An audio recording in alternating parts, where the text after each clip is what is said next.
Oke, mari kita lanjutkan untuk perbaikan pada motor aerob.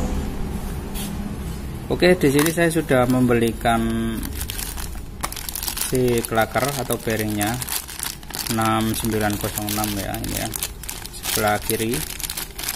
Ini saya pakai original.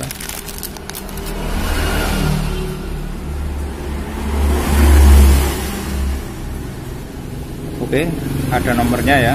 Nah, itu 6906 ya.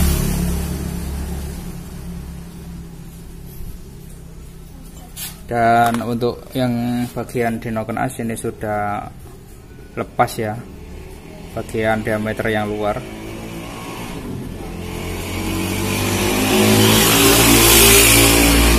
Oke, di sini lukanya itu kelihatan sekali ya, lukanya itu. Nah, ini kita harus mengeluarkan. Ini saya coba mengeluarkan secara manual aja lah ya, saya isoe saonoe alat guys.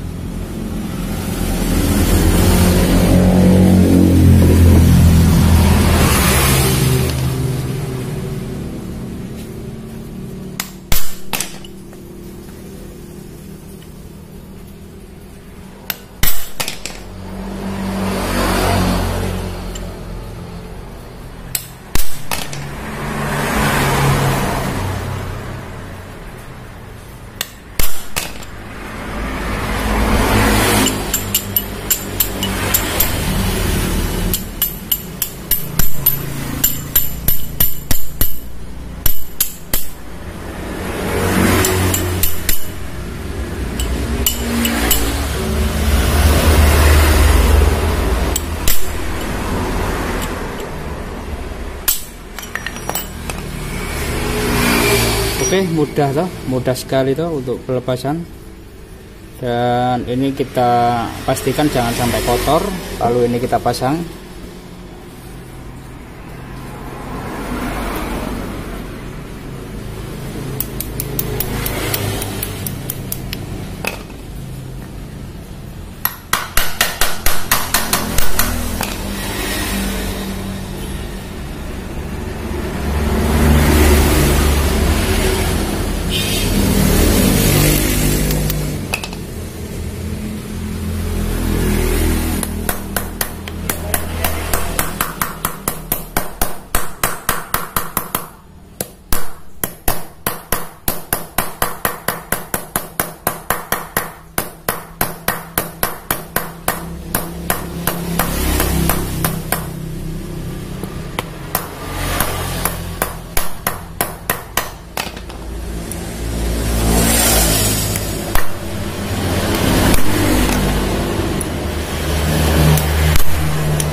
Oke, sudah masuk, sudah mepet ini ya.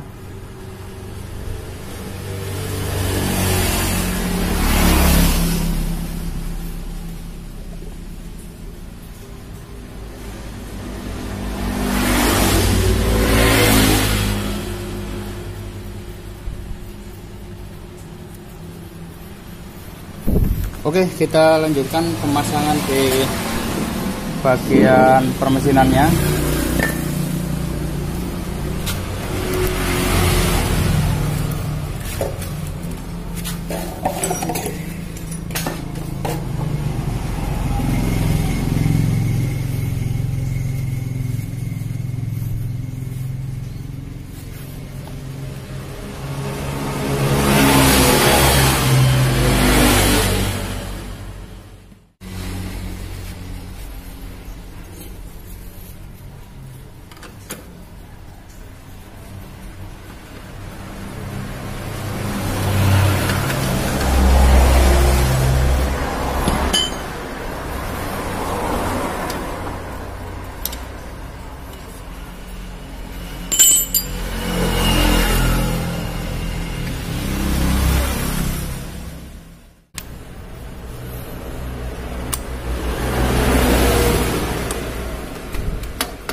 untuk bagian pemasangan noken as alhamdulillah sudah selesai ya.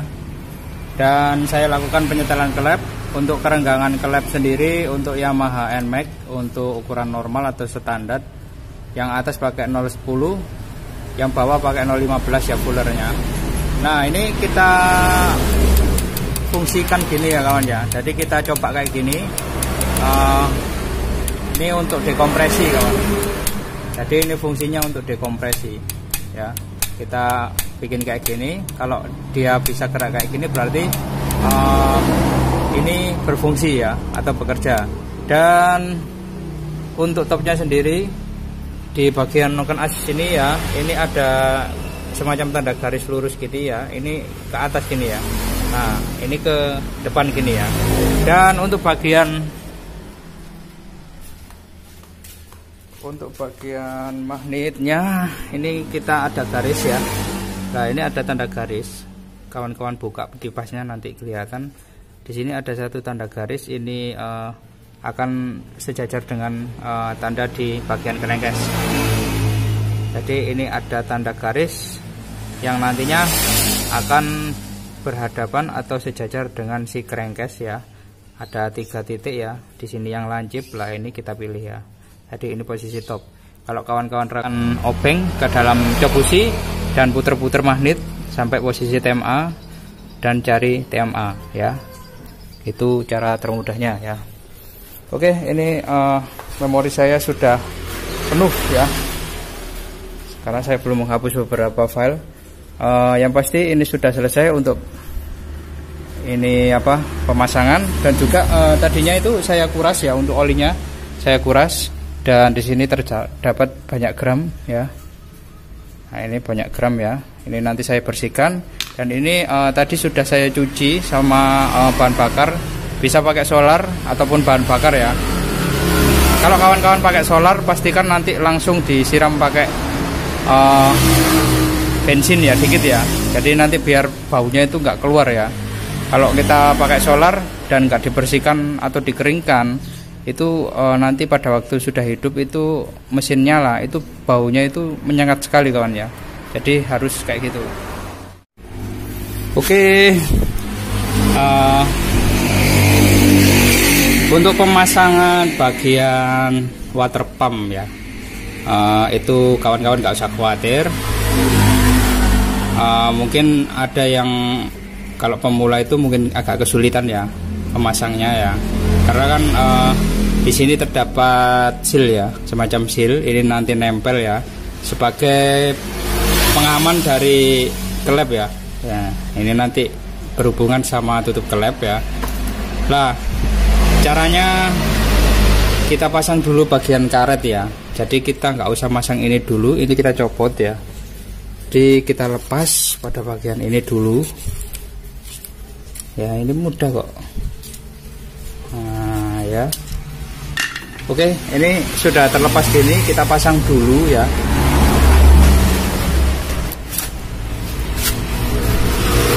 Misalkan permukaannya ini bersih ya kawan. Ini juga kalau saman kasih oli ya nggak ada masalah, tambah enak ya. Cuman harus memang bersih ya, nggak boleh kotor ya. Oke. Nah di sini ya.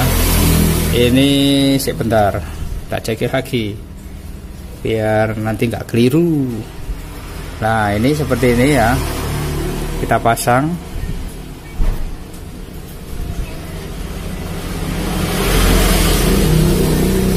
Karena ini bahannya juga karet ya.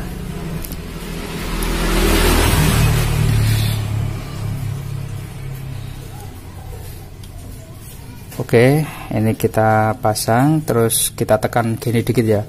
Terus di sini ada tanda semacam gini kawan, tak dekatkan ya. Nah ya, ini harus pas ya antara ini nanti ya. Nah ini ya. Ini kalau bisa saman kasih oli ya. Ini juga kalau bisa dikasih oli aja biar masuknya enak ya. Terus aduh gimana ini. Oke, dan ini bos pinok ya, itu harus nancap ya nanti ya.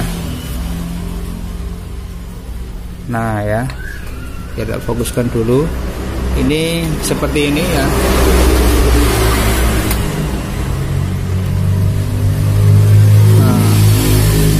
Nah ini kurang kenceng kawan ya,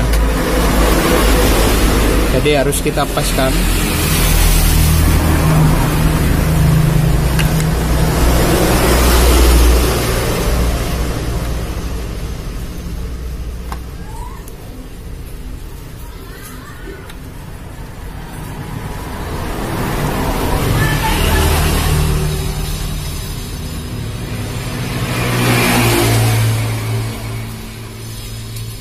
Oke.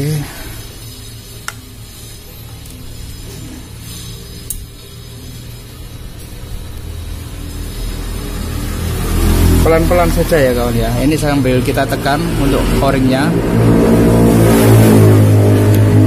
biar nggak terlepas ya. Oke, pelan-pelan tapi pasti. Oke, lah ini sudah nempel ya.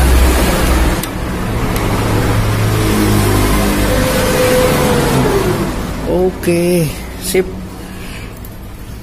Sekarang tinggal kita kasih baut.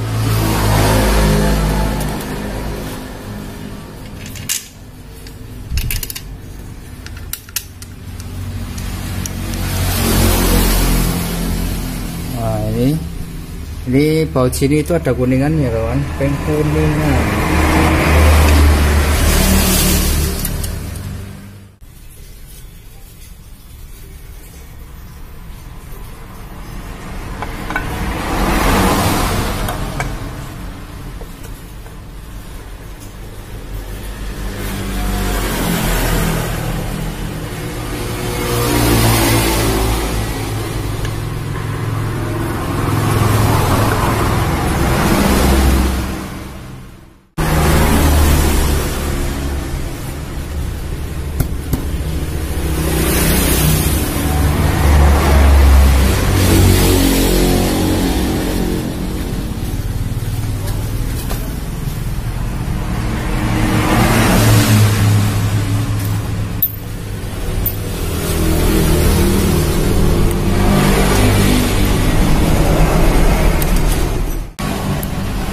Oke, alhamdulillah sudah selesai untuk pemasangan bagian water pump, tutup klep juga.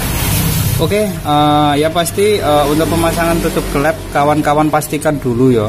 Ini karetnya ya, itu terpasang dengan pas ya dan rata. Karena apa? Kalau belum rata terus kita kencengin bautnya, ini bakal rusak ya. Dan mungkin harganya juga lumayan ya. Untuk sebuah karet gini itu harganya mungkin agak lumayan ya kalau original ya. Jadi kawan-kawan pastikan dulu, memang kita harus teliti ya kawan ya. Ketelitian itu penting ya. Kita skill sip tapi ketelitian kurang ya wis percuma gitu ya kawan ya. Oke, alhamdulillah sudah selesai untuk pekerjaan dari Yamaha Aerox. Oke, yang pasti untuk pengecekan lebih lanjut sebelum motor kita hidupkan, untuk kabel-kabel bagian sensor wajib kita cek dahulu. Baik penempatannya juga harus sudah terpasang rapi dan klik semua ya. Jadi harus klik semua.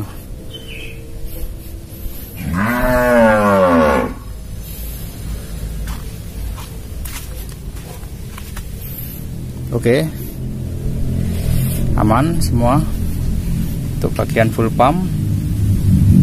Dan untuk sementara aki saya taruh di sini.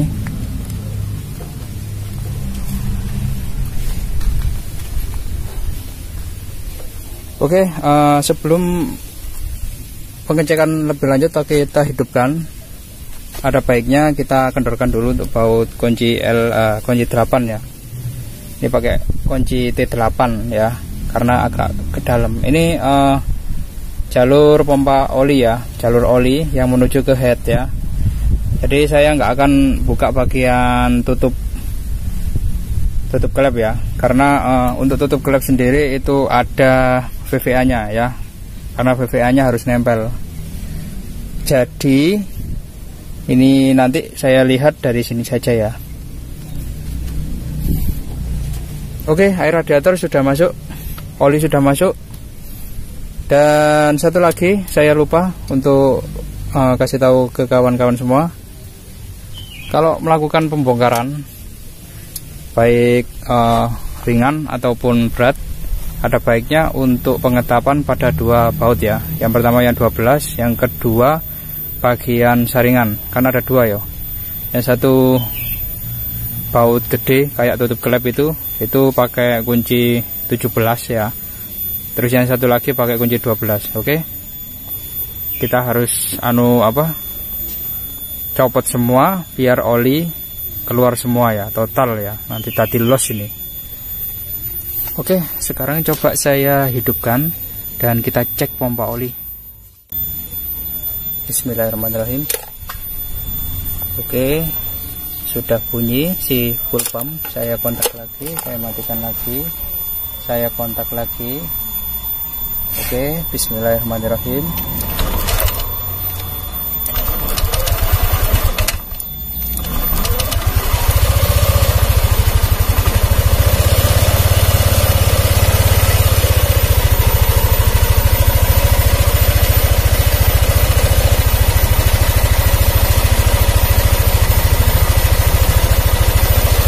Oke, sudah kelihatan ya, oli sudah meluber.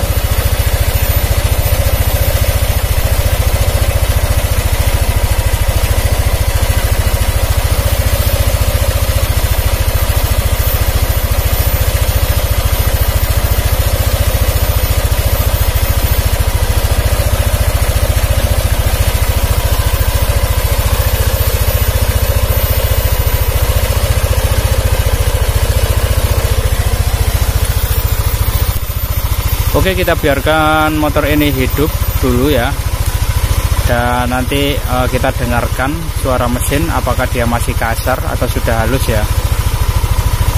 Dan untuk pergerakan air radiator juga kita harus cek ya, jangan sampai habis, karena kan kemarin itu saya kuras ya, jadi otomatis habis semua.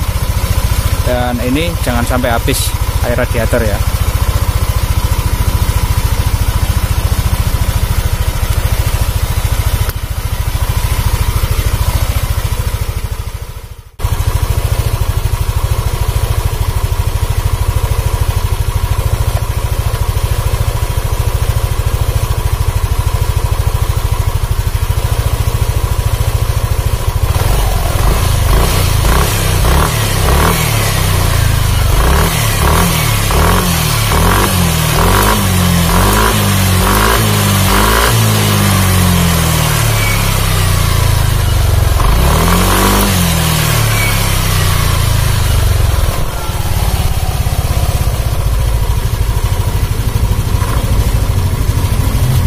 Oke, kawan-kawan bisa dengarkan suara ceklik ya.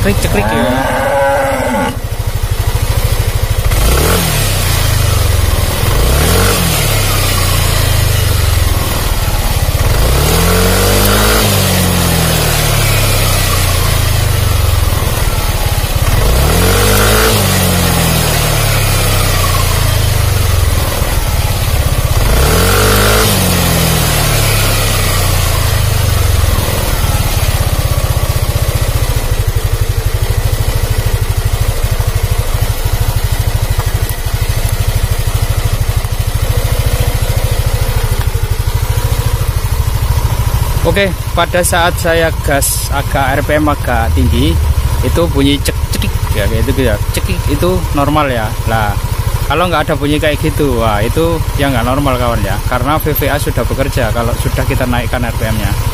Oke, dan alhamdulillah untuk suara mesin sip, wis halus. Dan untuk pergerakan dari air radiator juga sudah stabil. Jadi tadi itu naik turun sudah stabil. Karena ada perpindahan dari ruang blok, dinding blok itu ada perpindahan dari situ ke radiator, dari radiatornya masuk ke situ, tadi gantian ya kawan ya. Oke, yang pasti ini tinggal untuk pemasangan cover-cover Jadi ini tinggal pemasangan cover-cover dan kita selesai, dan insya Allah ini nanti bayaran lagi. Oke.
50, Pak.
Oke, alhamdulillah sudah sip, dan saya ajak jalan di atas 100 km itu sudah gak ada sama sekali rasa berebet atau suara kasar ya kawan ya.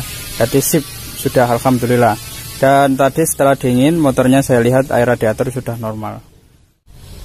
Oke, yang pasti kerusakannya hanya sepele, bagian si kelakar noken as yang bagian depan atau yang bagian gede itu. Dan suaranya itu kasar sekali ya, kawan-kawan bisa dengarkan pada waktu awal video saya ya. Dan untuk suara-suara kawan-kawan itu bisa tentukan, memang kadang itu kadang kita itu salah ya dalam menentukan analisa itu ya. Tapi ya nggak apa-apa, itu memang harus perlu kita mempelajari ilmu dari suara juga sebagai mekanik ya. Sebagai contoh, untuk suara si setang biasanya itu pada waktu RPM stasioner itu dia suara glok kayak gitu ya. Pada waktu kita angkat RPM-nya atau kita naikkan, dia semakin kasar lah, itu biasanya itu setang di situ.